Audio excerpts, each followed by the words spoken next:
സഹകരണ മേഖലയിൽ നിക്ഷേപിച്ചവരുടെ പണം സുരക്ഷിതമാണെന്നും ആരുടെയും പണം നഷ്ടപ്പെടില്ലെന്നും സർക്കാർ ഉറപ്പു നൽകുന്നുവെന്നും മുഖ്യമന്ത്രി പിണറായി വിജയൻ. എന്നാൽ സഹകരണ പ്രസ്ഥാനങ്ങൾക്ക് ചേരാത്ത പ്രവർത്തനങ്ങൾ സംസ്ഥാനത്തെ ചിലയിടങ്ങളിൽ നടന്നുവെന്ന് മുഖ്യമന്ത്രി പറഞ്ഞു. എറണാകുളത്ത് സഹകരണ വാരാഘോഷം സംസ്ഥാനതല ഉദ്ഘാടനം നിർവഹിക്കുകയായിരുന്നു മുഖ്യമന്ത്രി.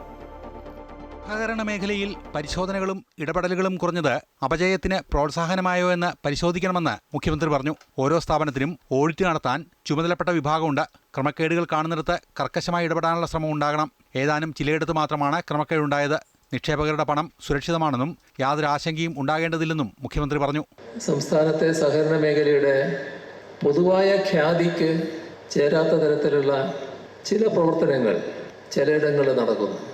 ഇത് നാം ജീവിക്കുന്ന സമൂഹത്തിലുണ്ടാകുന്ന അപജയങ്ങൾക്ക് സഹകാരികൾ ചിലരും ഇരയാകുന്നതിൻ്റെ ഭാഗമായി സംഭവിക്കുന്നത്, അനുഭവത്തിലൂടെയതിൻ്റെ ഭാഗമായി സംഭവിക്കുന്നത്, അനുഭവത്തിലൂടെയത് മനസ്സിലാക്കിയുള്ള തിരുത്തൽ നടപടികളിലേക്ക് കടക്കുന്നത് നല്ല കാര്യമാണ്.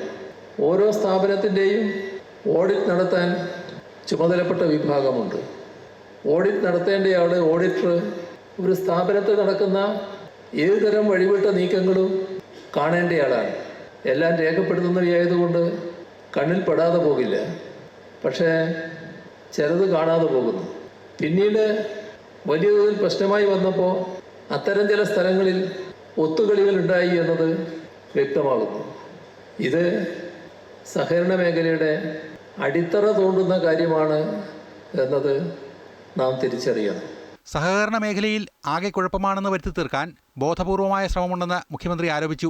സഹകരണ മേഖലയുടെ ശേഷി കുറയ്ക്കാനുള്ള ഉന്നംവെക്കലാണ് ഇതിനു പിന്നിൽ. ആതുര സേവന രംഗത്ത് സഹകരണ മേഖല കൂടുതൽ ശ്രദ്ധിക്കണമെന്നും കൂടുതൽ ആശുപത്രികൾ ഈ മേഖലയിൽ ഉണ്ടാകണമെന്നും മുഖ്യമന്ത്രി പറഞ്ഞു. അമൃത ന്യൂസ്, കൊച്ചി.